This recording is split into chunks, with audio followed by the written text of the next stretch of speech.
අනේ දුර අනේ මම උත්තර කරන්න මගේ අතේ ළමයා මැරිලා හිටියේ. අනේ මගේ අතේ මැරුණා කියලා තාත්තා කියන තාත්තට තියෙන වේදනාව බලපන්. ගම්පහ දොස්තරලා උත්සාහ කරා. මට කිව්වා තාත්තේ මං උපරිම උත්සාහ කරනවා. බැරුණොත් ඉතින් කරන්න දෙන්නේ නැහැ කියලා. මම විනාඩි 45ක් විතර මේ කට්ටිය උත්සාහ කරා ගණනා හරි ගියේ නැහැ. අර ડોක්ටර් මට කිව්වා දැන් වැඩක් නැහැ කියලා. ගම්පාට ගෙනියන්න ඊපස්සේ මගේ ළමයා කියන මොනවා හරි කරන්න අම්මේ මට උස්ම ගන්න බෑ කිව්වා. මං ආයෙත් කිව්වා ට්‍රාන්ස්ෆර් එකක් දෙන්න බැයිද ගම්පහ. උඹද ડોක්ටර් මමද ડોක්ටර්? අර තාත්තා කියනවා. තාත්තා කියනවා. එතන කියනවා. ඔයාද ડોක්ටර් මමද ડોක්ටර් කියලා අහනවා කියලා. හරියට හරි. එහෙම අහනවා. මං වෑන් එකක්වත් මොකද දුන්නේ මගේ ළමයා හරයන්. ඒ මුත්‍රායි කරි හරියට චෙක් කරන්න බෑව වතුර මයින්වල් මං දැක්කයි අපැත්තේ දෙන්නේ තුන්දරගේ මුත්‍රාම අයිලා මොන જાති මයින්ඩක ගා කිව්වා. ඇයි තිරිසන් සක්කිලි වැඩ කරන්න එපා. හොස්පිටල් වල වැඩ කරන උන්ට කියන්නේ තිරිසන් සක්කිලි වැඩ කරන්න එපා මිනියෝ. මේ දරුවා කොහොමද මැරුණේ? ඒකම ලොකු ප්‍රශ්නයක්. මේකට විසඳුමක් දෙන්න ඕනේ. මොකද්ද උනේ කියලා හරියට එයාලා වාසියට කියලා. ඊපස්සේ අපි ටීවී එකේ ආවා. ටීවී එකේ එනකොට අනේ ගැස් එනකොට මට ඇඟ රිදෙනවා. කිව්වා කරලා යන්න ගා. අමාරුයි දැන් අර නර්ස් එක පෙවුන්නේ නැහැ අපිට පේනවා. දැන් ළමයාට අමාරුයි නර්ස් දන්නේ නැහැ. දන්නේ ළමයා. ඒත් ළමයා බඩ අල්ලන් හයියෙන් කෑ ගහනවා. මේ ලෝකේ ජීවත් වෙන මැරි උපදින මේ අම්මටයි තාත්තටයි යුක්තියක් වෙන්න ඕනේ. ඉස්පිරිතාලෙන් බෝලේ වෛද්‍යවරු එක එක්කෙනාට පාස් කරනවා. මොකද වෛද්‍යවරයෙකුගේ අතින් වැරදුනොත් ඒක වැරදුනාම තමයි. වෛද්‍යවරුන්ට නම් මේක සාමාන්‍ය මරණයක්. ඒ වටේ හිටපු මිසීලට ඒක සාමාන්‍ය මරණයක් වෙන්නේ නැති. හැබැයි මේක ඒ අම්මටයි තාත්තටයි ජීවිතේ තියෙන තාක් තුරාවට එනවා. ඒ දරුවව කොහොමද ඒ අම්මලා තාත්තලට නැවත ලබා දෙන්නේ? ඩොක්ටර් හම්බුණා. ඩොක්ටර් මොකද දන්නවද කිව්වේ මං කිව්වා මෙයාගේ ආමාශය තුරලා තියෙන්නේ. කිව්වා මේ හොරි ඉදිමිලා තියෙන්නේ. ඒ හින්දා බඩේ තුවාල තියෙනවා. මේ මෙයාට දැන් යන්න පුළුවන්. ගිහිල්ලා හොඳට කාලා කන්න බොන්න දෙන්න කිව්වා. කිව්වාගේ ඇටෙන්ඩන්ට් හිතන ඌ නර්ස් කියලා. නර්ස් හිතන ඌ ඩොක්ටර් කියලා. ඩොක්ටර් හිතන ඌ ඩිරෙක්ටර් කියලා. කෝල් කරා 4:00ට පිනවන 3:00ට විතර මේ ටිකට් කපනවා. මේ එක්කෙනෙන් එන්න පුළුවන් කියලා. මේ අඬන අහිංසක අම්මට සාධාරණයක් වෙන්න ඕනි. මේ අඬන තාත්තට සාධාරණයක් වෙන්න ඕනි. මට බැනව තාත්තේ මේ ළඟේ අමාරුයි යන්න ඕනේ මේ එක්කෙනෙන් එන්න කිව්වා කියලා. මං ගියා මං ඇවිල්ලා මෙයා ටිකට් අපිනවා ටිකට් ටික ලියන්න හදනවා. මම ඇහුවා ඇයි ඇම්බියුලන්ස් එකට ගියා කිව්විල්ල කියන්නේ කියලා. බඩේ අමාරුවට රෝහල් ගත වෙන දරුවෝ මැරෙනවා කියන්නේ. මොකද්ද මෙතන තියෙන සෞඛ්‍ය ලංකාව පොඩ්ඩක් කටවංග ඉන්නවා කියලා ඒ නර්ස් කිව්වා. ඒ නර්ස් කිව්වා මේ ඔයා ලියන්න කිව්වා සිය කැමැත්තෙන් ටිකට් කපන් යනවා කියලා. මං කිව්වා නෝට ලියන්න එපා කියලා. මං කිව්වා අපි තොපිට හෙන ගහනවා. මේ දරුවගේ ජීවිතේට මේ දරුවගේ ආත්මයට සැනසීමක් දෙන්න ඕන තොපි අනිවාර්යෙන්. සිය කැමැත්තෙන් ටිකට් කපන් යන අපි ආසාවර නෙමෙයිනේ. මං කිව්වා ලියන්න සිය කැමැත්තෙන් ගම්පහට ඉස්පිතාලේ අරන් යන්න ඕනේ හින්දා මෙහෙම මේ කට්ටිය බලන්නේ නැති නිසා මෙහෙම අපි අරන් යනවා කියලා. මට මම මේ ඩොක්ටර් නෑ වාට් කිව්වා මං කිව්වා ඩොක්ටර් වාට් නෑ ඩොක්ටර් කතා කරන්න. ඉන්නේ ඇටෙන්ඩන්ට් කියන එක හිතන් ඉන්නේ ඌ ඩොක්ටර් කියලා. ඊට පස්සේ මං පොලිසියට කෝල් කරනවා. මං කෝල් කරා. මම 119 ගියා. මම 119 ගිහලා ළමයා Sana Show, the people's YouTuber. අයිබෝන් කොහොමද කතන්දරේ? ඉස්පිරිතාලේ වරදින් දරුවා මැරෙනවා. මේ දරුවට වග කියන්නේ කවුද? කවුද වග කියන්නේ?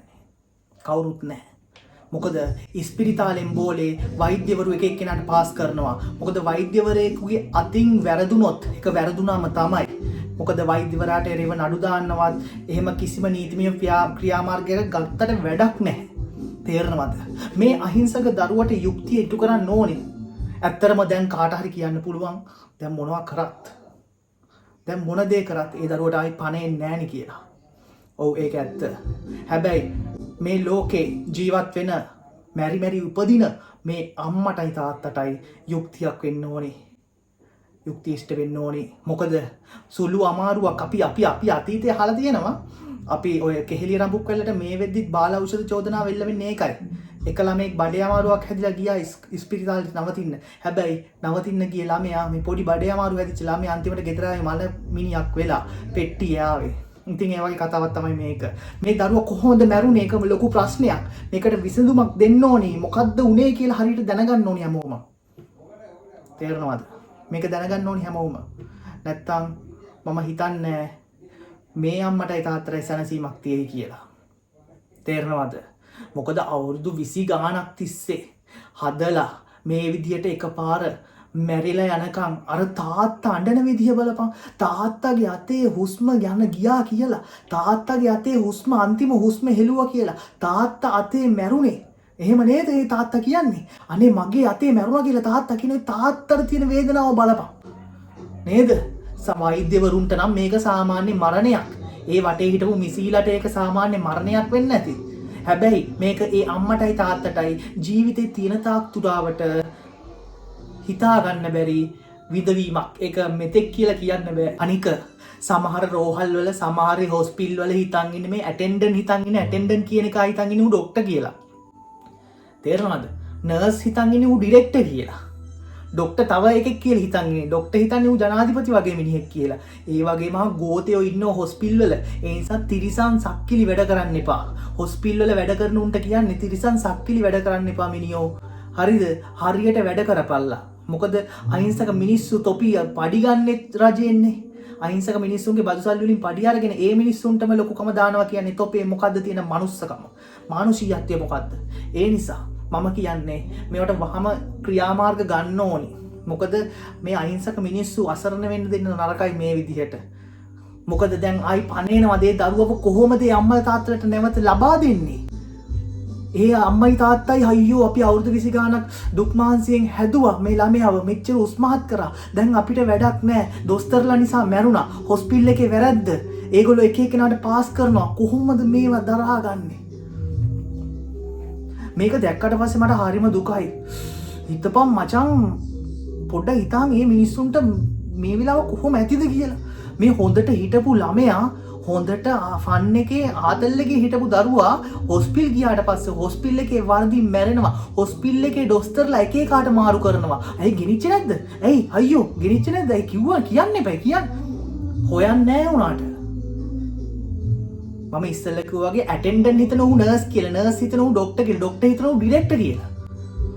අන්න ඒකයි මෙතන වෙන්නේ. ඒ නිසා අර අනිත් එක ලෙඩ්ඩු බලන්න එන වෙලාවට පේන්නේ නැද්ද මිනිසුන්ට කෑ ගහන විදිය? අර ගෝතයෝ මේ ස්පිරිතාලේ මට පෙන්වන්න බෑ උන්ව. හරි ලොකු මිනිස්සු වගේ මිනිස්සුන්ට ඇවිල්ලා කෑ ගහනවා. කැත විදිහට. ලෙඩ්ඩු බලන්න එන මිනිස්සුන්ට. නේද? මම දැක්කා ඊයේ පෙරේද අතක් උස්සන්නත් යනවා එකෙක් ගහ ගන්නත් යනවා. ඉතින් මේවට වහම ක්‍රියාමාර්ග අරගෙන මේක හරියට හදන්න මේ සිස්ටම් එක හරියට හදන්න ඕනේ. තේරෙනවද? අර අම්මටයි තාත්තටයි තියෙන දුක මම නම් කියන්නේ මේකට කවුරු හරි තොපිට හෙන ගහනවා. කවුරු හරි සම්බන්ධයි නම් මේක කාගේ හරි අතින් ඕන කමින් වගේ වුණා නම් නොසැලකිල්ලෙන් වුණා නම් හරිද? නොසැලකිල්ලෙන් සැලකිලිමත්ව කරන්න ඕනි දේ නොසැලකිල්ලෙන් කරා නම් තොපිට හෙන ගහනවා. මේ දරුවගේ ජීවිතේට මේ දරුවගේ ආත්මයට සැනසීමක් දෙන්න ඕනි තොපි අනිවාර්යෙන්. මේකට අනිවාර්යෙන්ම නීතිය ක්‍රියාත්මක වෙන්න ඕනි. මේක වරදකාරය හොයන්න ඕනි. මේක තවත් මරණයක් කියලා පැත්තකට දාන්න එපා. මේකෙන් පටන් ගන්න. මේකෙන් ස්ටාර්ට් කරන්න. ඊට පස්සේ එතකොට තමයි දෙයක් කරගන්න පුළුවන්. මේ වගේ මරණ අඩු කරන්න ඕනේ. මොකද බඩේ අමාරුවට රෝහල් ගත වෙන දරුවෝ මැරෙනවා කියන්නේ මොකද්ද මෙතන තියෙන සෞඛ්‍ය? ලංකාවේ සෞඛ්‍ය මොකද්ද? කොයි වගේ තැනකද ලංකාවේ සෞඛ්‍ය තියෙන්නේ? හොස්පිටල් එකකට සෙම්බිරිස්සාවට බෙහෙත් ටිකක් ගන්න. හෙම්බිරිස්සාව සෙම වැඩි වෙලා හොස්පිටල් එකට ගියා. ගෙදර එන්නේ මිනි පෙට්ටියේ. මොන මගුලක්ද කියපන් මේ රටේ තියෙන්නේ? මොකද්ද මේ සිස්ටම් එක? මොකුද මේ ඉන්නේ? දොස්තරලා ලක්ෂ ගණන් පඩි ගන්නවා. නර්ස්ලා ඔය හැම එකම මහජන බදු මුදල් වලින් සල්ලි ගන්නෙ. නේද? පඩි ගන්නෙ. එහෙම එකේ මහජනයාට මෙහෙම සලකනවද? සමහරු ඉන්නවා ඇත්ත කියනවා. සමහරු දොස්තරලා ඉන්නවා හරිම හොඳයි.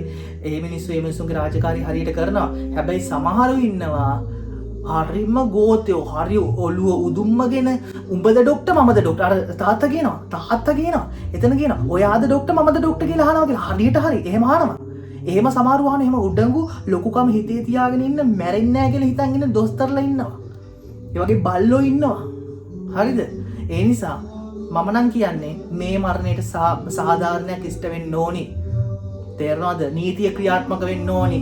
තරාතිරම නොබලා නීතිය ක්‍රියාත්මක වෙන්න ඕනි මේකට සම්බන්ධ සියලුම දෙනාට. මොකද වගකීම පැහැරහැරීමක්. දොස්තර වේවා, ඇටෙන්ඩන්ට් වේවා, නර්ස් වේවා සියලුම දෙනාට නීතිය ක්‍රියාත්මක වෙන්න ඕනි වගකීම පැහැරහැරීම සම්බන්ධයෙන්. ඒකයි මම කියන්නේ. මේවා සෙල්ලම් දේවල් නෙවෙයි. මේවා තව එකක්. මේක තවත් මරණයක් නෙවෙයි. මේක ආරම්භයක්. මේක තමයි ලංකාවේ සෞඛ්‍යවල සිස්ටම් චේන්ජ් වෙන වෙලාව. ඒක වෙන්න ඕනේ. නලින්ද ජයතිස්ස ඇමතුමාගෙන් අපි ඉල්ලනවා මේ ගැන සාධාරණ පරීක්ෂණයක් කරන්න, අදාළ අයට දඬුවම් දෙන්න. නලින්ද ජයතිස්ස කියන්නේ හදවත උණු වෙන හොඳ මිනිස්සෙක්. මනුස්සකම දන්න මිනිස්සෙක්. ඒ මිනිස්සයාට මේවා තේරෙනවා. ඒ මිනිස්සු තාත්තා කෙනෙක්. ළමයි ඉන්නවා. ඒ නිසා දරු දුක තේරෙනවා. දරු දුක තරම් අමාරු දෙයක් මේ ලෝකේ තවත් කොහෙවත් නැහැ. අම්මටයි තාත්තටයි ඒ දේ දැනෙනවා. ඒක අපිට මෙතෙක් කියලා කියන්න බෑ කොච්චර දැනෙනවද කියලා. ඒ නිසා මේ අඬන අහිංසක අම්මට සාධාරණයක් වෙන්න ඕනි. මේ අඬන තාත්තට සාධාරණයක් වෙන්න ඕනි. නැත්තම් තොපිට හෙනම ගහනවා. මේකට සම්බන්ධ හැමෝටම හෙන ගහනවා. මොකද මේ වගේ ජීවිතේට බේරිලා ඉන්න හම්බ වෙන්නේ නැහැ. ඒක හොඳට මතක තියාගනින්. මේ කරුම පස්සෙන් එනවමයි පුතේ. එනවමයි. මොකද ඔය විඳවන වැටෙන එක කඳුලක් පාසාම මේවට සම්බන්ධ කවුරු හරි ඉන්නවනම් උන්ට හෙනම ගහන්න ඕනේ. ඒක තමයි අපි කියන්නේ හෙනම ගහලා අකුලෝලම යන්න ඕනේ. ඒ තරමට කෙලවෙන්න ඕනේ. මොකද මේ අම්මයි තාත්තයි විඳින දුක මෙතෙක් කියලා කියන්න බෑ. අවුරුදු 20 ගාණක් ඇතිදරි කරපු ළමයව මේ විදිහට නිකරුණේ මැරෙන්න අරිනවා කියන්නේ. ඔගොල්ලෝ හිතන්න මොකක්ද එතන තියෙන සෞඛ්‍ය ආරක්ෂිත බව කියලා. නේද? මොකක්ද හොස්පිටල් එකක්ද? කනත්තක්ද? ඕක තමයි මට කියන්න ඕනේ. මම ගිහිල්ලා මම සෑනෂෝ ජය වේවා.